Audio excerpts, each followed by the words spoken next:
everyone, this is a Greyshot 170 bringing you another Steel Division replay brought to you by myself. And some of you have been asking where the 10v10, so I figured why not bring you a 10v10. That's right, in Steel Division you can have 10 players versus 10 players. Is it a clusterfuck? Yes, but we'll try to get through it. In any case, on my team is E-Monkey, Antho, myself, Jarek, Sternbear, Barbarossa, Kalba, Neo Geo, Super, Fraser, Versing, Devman, Matsusega, Pickle, Vera, Ricky, Wolf Brigade, Soup Nazi, Obi Nutter, Jet, and Iceman. Jesus Christ, that's a lot. Before we get started, I want to thank my Patreon supporters like Leo, Sean, Tim, and Carter. Thank you guys so much for your awesome support. You guys rock. In any case, Steel Division, Jesus Christ. There's 10v10. This map, in particular, can be a little bit annoying. Why? Well, very simple. There's this river that cuts across, so what you'll see typically is either one side. I'm trying to zoom out to get the entire map, because holy god, this is massive. So one side, either one will start winning and the other side will start losing, and then what will happen is then you'll kind of spill out. Like, the other side will be like, okay, press for the bridge, and the one side winning is like, no, no, no, no, no, no, no. And it'll lay down this amazing defensive line toward the bridges to try to stop them at all costs. I've seen that a few times, but usually each side will try to gain victory over this area and then send all support, try to help support. I know it may seem like kind of, hey, that seems like a small thing, but it's something I do see. Anyway, we have airborne divisions, we have infantry divisions, we have all sorts of divisions. So, and of course, armored, So just a quick list of all of them. I'm not going to go over each and every one because, Jesus Christ, that would take a while. But if you know Steel Division, you know if you have infantry, you know that you're leaning on infantry. Same thing with airborne. If you have an armor division, you're more kind of leaning on the armor. Depending on the division, depends on what phase. So there are 3 phases. Either you get an A, B, or C. So we'll see how things go. Usually, I put down the attack thing to be like, hey, this is where I'm going to attack. And you can see here, oh, look, we have Pickles. He is going into attack mid in my position, so I'm over here. So my position is try to push up toward that region. Anyway, we have Jarek over in this other city. So there's multiple city environments. This one, of course, is like, okay, take it and push. But it's like, all right, well, push into what? There's a bunch of open territory. And you're versing what? In armor? So we have Obenutter. Oh, God, I'm going to freaking hate these names. Infantry. So he actually needs a lot of cover. So right now, that would be an issue. Kind of, you can use that ridge line, but there's a lot of open space where it can be torn apart. There's another open city-like area on the right, and typically that's where people kind of rush toward to kind of take. You can kind of use these hedge grips as defensive, but we'll see what happens. And we'll see just how the battle goes.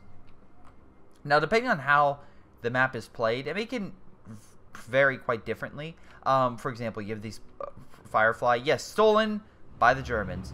But also this kind of highlights to you who's good and who's not.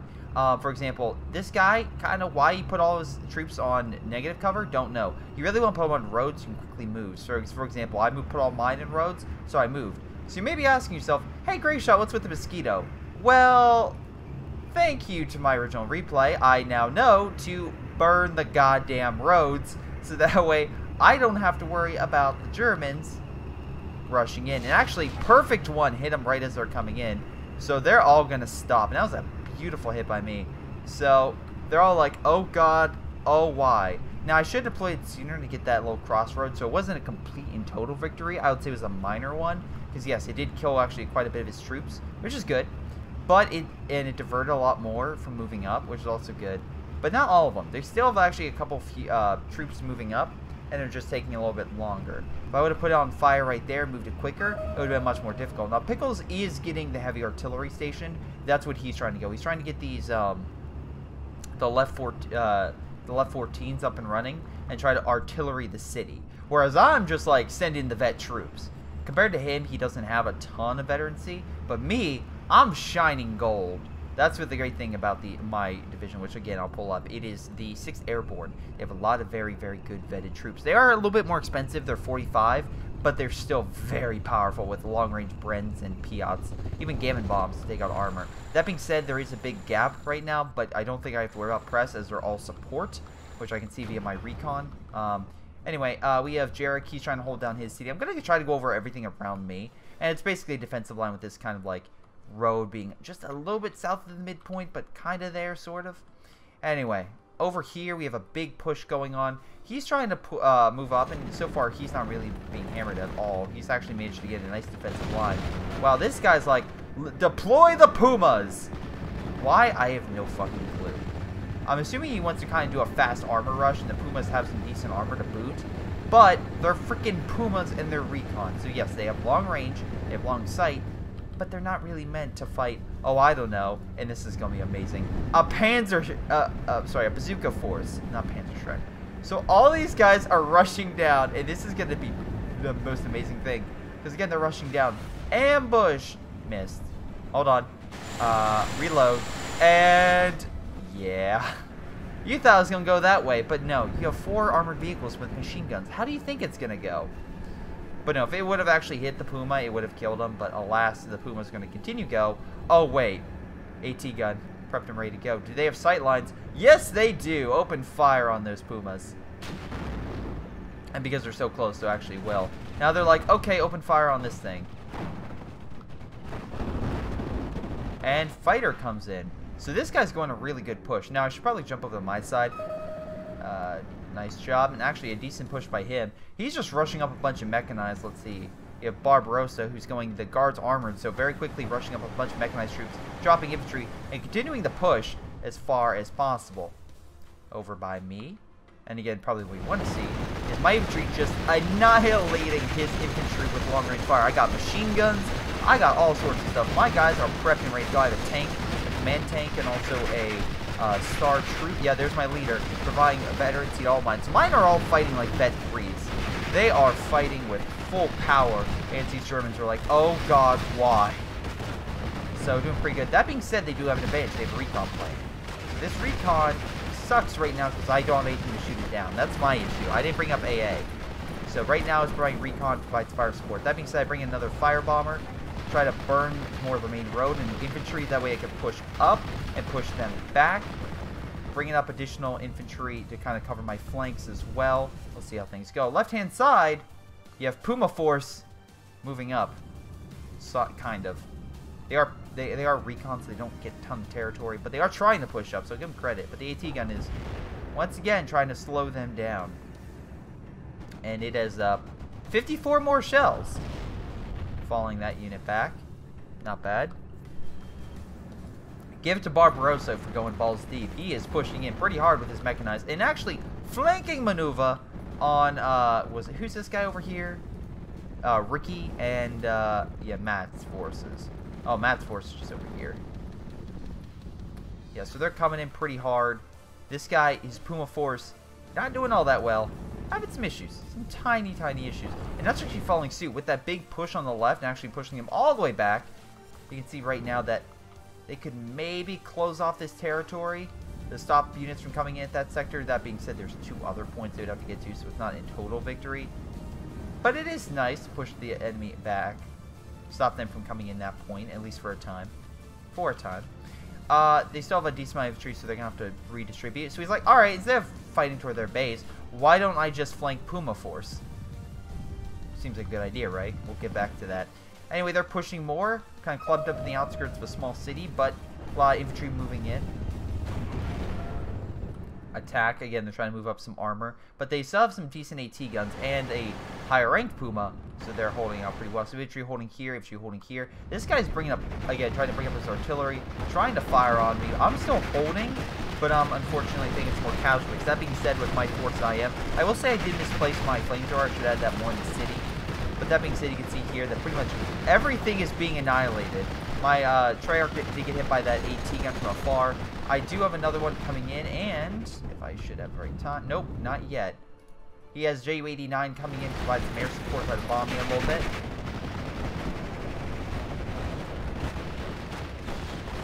Some good hits all around. Breaking me up in the city, trying to find a pressure point for me to push up. So, good job, Pickles. Really good job. Actually, we have Oba Nutter coming in on my flank, along with Pickles' other forces. Also, Iceman got a recon unit in, so I'm going to send a unit to go deal with that. Yeah, it's kind of annoying. Anyway, you want to see Puma Force die, right? Well, armored flanking maneuver. Half tracks annihilating. Puma Force trying to push up, being hit by, once again by the AT gun, and now by an M4D. Fighter squads are trying to come in, but alas, they can do nothing. And the flanking maneuver caused by this by Barbarossa worked like a goddamn charm. Very nice job.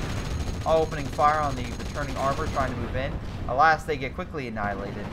And there they go. Fighter squadron trying to come in. Hit some of those squads, but alas, nothing. Look at those planes fly through the air with grace and with ease. And Wolf Brigade is like, fuck this, and pieces out. That being said, Wolf Brigade was on the... Wait, hold on. Was he over here? No, it wasn't his guy. It was just... Oh, no, he was. He was on the right-hand flank. So that's Wolf Brigade. So he's like, oh, no. So yeah, he's realized that 2 of his partners were just got destroyed. So he's like, I'm going to be next. I'm going to be the side that falls. I'm out of here. Anyway, we have the Humber. All right. Moving up. Moving down the main road. Again, trying to go after this German pocket right here, which they could easily defend. I mean, they're well entrenched. It's easier to defend the attack, and it's harder for the resupply from such far distances. This half-track's going to be annihilated by the M4B, which has some really, really good offensive and defensive capabilities. Firefly's still trying to fire, but those AT guns are just hammering the damn thing. So that's a big issue. Over in the city, big fight indeed. The Germans are pushing up. I'm still holding out, but my troops need ammo, and they need some additional firepower. So what do? Well, I bring up more men. We have a fighter going in, trying to help clear skies, so thank you for that.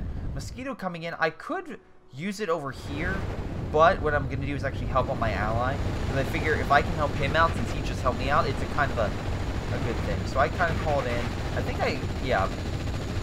help kind of break up this left-hand flank, burn out the MG, allow his units a little bit of time to relieve so they can move up. So, knocked out the MG and helping take out the leader. Should help my team out a little bit. Unfortunately, it's just like, oh god, Obanutter's like trying to break here, but we have enough infantry and stuff over here in recon that if they move up with too much stuff, we'll annihilate it. Back in the city, AT gun, trying to reposition it, try to bring it up to fight these guys. Have still a couple tanks, we're still holding up pretty damn well, although Pickles is pressing pretty damn hard. Also, we're at 62%, so right now we're about to enter phase B and we're still hammering the enemy. So as long as we keep doing that, we'll win this game. And that's what you mean. Even though it's a 10v10, if your team is decisive, you can change the course of the game. You just have to keep holding front and you can end the game very quickly. You don't have these long, drawn-out 10v10s. Anyway, Barbarossa leading the infantry charge against all the stuff moving up the street. Oh, shoot. Planes going in. Anti-tank. Doesn't get the kill, though. Have to fall back. Took some casualties. Oh, shoot. Sorry. Mechanized choke pointing a lot of the infantry coming in. Trying to hammer them. Taking casualties, but also inflicting heavy casualties on the enemy as they try to come down. AT gun in position, trying to knock out that Cromwell. Has more AT power, so very easily do that. But again, they're choke pointing. They're trying to hide by the forest area and hit it. Unfortunately, they realize there's too much and they are falling back slightly. But they are hammering them pretty well. Fighter squadron's trying to get a target, but alas, nothing. They just have normal bullets. They can maybe cause slight suppression, but they can't inflict too much damage on them. So that's a big issue. Though, Allied fighters coming in, clearing up the Panzerstrike force, allowing them to mechanize a little sigh of relief. They don't have to worry about the Panzerstrike hitting them. Additional fighters, stuff like that, fighting. We have Wolf Brigade, aka the AI, just still barely holding this sector. Nice job holding the bridges. So that's very good. Pushing all the way back. Unfortunately, Veridai is still being pushed back by that AT gun, which also kind of sucks for him. Kind of a mixed bag over here, not much going on. Back in the city, because of course you want to see how I'm doing. More fire, I always think it's a good thing. Moving my Tetrarch, trying to fight off their Panzer 35s. It has a good gun, and I knocked it out. But as you can see, it doesn't have great armor. It is kind of like a lighter tank, so that is a problem. Luckily, the entire street is engulfed in flames, so you know that's a positive. So my tank is currently aiming his his Panzer 35. Unfortunately, after taking out one, it's hard for me to keep taking out the other, especially with artillery coming in, forcing me back. So that's like an oh no scenario. But have this, my Willis OP, which can call in artillery to help break up his assault. And right now, I'm actually in a good position because right now the artillery is reloading. So as long as it's reloading, it's not firing. So I'm in the clear for a big push. Now what's this push? Additional infantry coming in. Have my little John still trying to knock out that half track going around, although it's somehow causing damage. I mean, it's gun, but mine's like 14, so I don't get that. Additional fire going on. We haven't really seen the other side of the map, so let me quickly pull over and see that. They're going pretty well, mostly defensive line. We have a HS 129 causing significant damage, if I can talk straight, against enemy or allied armor in the region. So they're having a hard time pushing up in this vast territory, even though they have more armor and better armor with that AVRE. Even though it can't really hurt tanks, he still do a lot of damage. Okay, it can suppress them. Trying to go in and on a kill, showing the side armor, and gets the kill. Again, armor means everything. Flanking means big. I know in COH2 it's like, oh yeah, you hit the shot in the back, yeah, I'll do more. It can pen. But seriously, in this game, flanking means a lot. And if you can have your planes hit that side, oh boy, can they do a lot. That's why I don't like necessarily doing a call-in unless it's a weak plane. If it's a weak plane, then I will absolutely call in stuff to support. Jarek also doing pretty damn well. He's actually managed to push up and retake. Remember, they had that MG line here, here and a line infantry there. With that gone, infantry's farther back. They're losing most of their ammo for long range, so he's able to push up and take over a large chunk of the city. We do have a PC Jaeger, but luckily it's pretty far back, so he's fine. About to call in artillery. Already called in the first barrage, so they're already pretty weak. They're trying to find a weak spot, but again, I have infantry covering my flanks, along with my AT gun, which is currently hammering them from afar. So trying to hurt them as much as possible, though it's an MG, it's going to most likely take down unless they pull it back. Artillery coming in. He has, I think, a flak 88, which I was lucky enough to kill. Artillery coming down, getting some nice kills, pressuring them a little bit more. Let's check over on the left-hand side real quick. Planes coming in, dropping as many bombs as possible, trying to hold them back. Ju-87 trying to find a shot, but because of that defensive line that they've set up, actually no, yeah, they unfortunately the Barbarossa can no longer really hit them. Also, big issue, King Tiger. That's right, yeah, he's pissed off enough to where he's like, yeah, I'm saving him for a king. 22 armor, sorry, 21 armor, 22 attack. You have nothing that can really stop, so that's why it's like a lot of doctrines will be really good in Phase A, and then they're like, Phase B, they run out of steam. It's like the teenager who just begins having sex. Like, he's like, yeah, this is awesome, and it's like 10 seconds later, he's like, that's all I can do.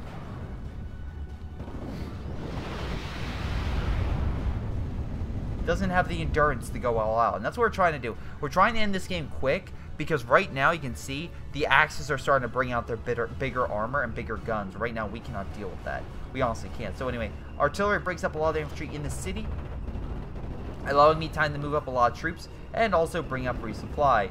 Right now bring up additional armor, additional MGs, additional AT, and more MGs, because I want to lock down that city as long as I can, for as long as I can. Or far and long. There we go.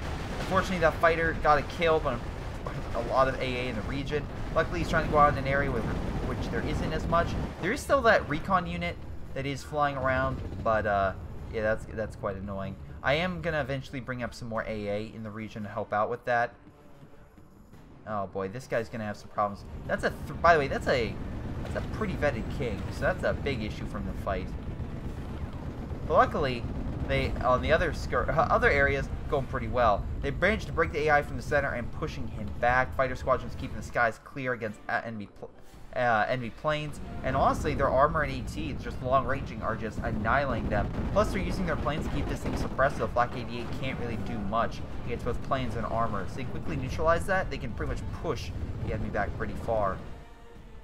Once again, keeping the skies clear. Though they have this defensive line here, so not everyone's going down. Iceman's still putting up one hell of a fight. Having a Tiger and a Panzer IV combined and making a Tiger ace, essentially.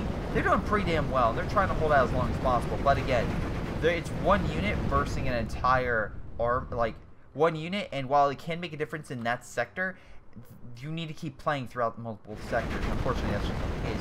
I'm still holding this damn city for as long as I can. For as long as I can. Luckily, the artillery is out of ammo, which I'm like, yes, stop shelling me. And yeah, you have to keep resupplying. So. I'm sorry, that's not out of ammo. Oh, sorry, this is out of ammo. My apologies. Their tank. Well, it's still artillery. And out of ammo. A lot of infantry pushing up, but it's going through fire So I don't think he realizes they're just going to burn to death in the fire. And also I love this parrot. It's like, they're coming in through the wait, they're coming in through fire. Just suppressive fire and they'll literally kill themselves. Great job. So they're calling additional bombs, try to break me up, but I'm still holding the city pretty damn well. I haven't really allowed them to push through this choke point. If anything, I'm slowly pushing them back. Petriarch trying to open fire, but unfortunately there is an AT gun here. She's like, oh no, that's bad. So, very bad for me. Bombers and everything trying to break up the last remnants over here. Tigers pulling back, realizing there's a lot of planes and a lot of AT in the region. Though, not necessarily enough to penetrate it, unless it's inside armor. Allied forces pushing up against pretty much the boundary area, so 65%. Game will be over unless the Germans can counterattack, but this is what I mean. Right now, there's only 3 players on this side, and they can't really send reinforcements because it's through the bridge, and it'll be very easy to kill. So, if they can just push them against the back, they can lock it down and just say GG. Which we do. GG. Overall, our best player was Barbarossa and Kalba, which again were the guys who were pushing in pretty deep. So overall, I kind of wanted to show that because I'm like, oh, that's awesome, just pushing with this mechanized force against overwhelming numbers, but still managing to do it. I also want to show you the Puma force because I saw that real quick. I'm like, oh, that looks interesting. And I'm like, oh, they died. Oh, nice job. So I did okay. Not great, not terrible, just middle of the road. And then on the Axis side, the best damage was Wolf Brigade. Huh. Who's the guy who quit. But he also got the most losses, so there you go. But in any case, let's check my, no, wow, it's the airborne guy. Can I? Nope, I guess it's because I was looking at him last. Wow, alright. Only lost, 5 units? Not too shabby. Not too shabby. Huh, interesting. But, yeah, that's game. I want to thank you guys for watching. Hope you guys enjoyed. Make sure you guys like and subscribe. And tune next time for another Steel Division replay. Oh, wait, actually,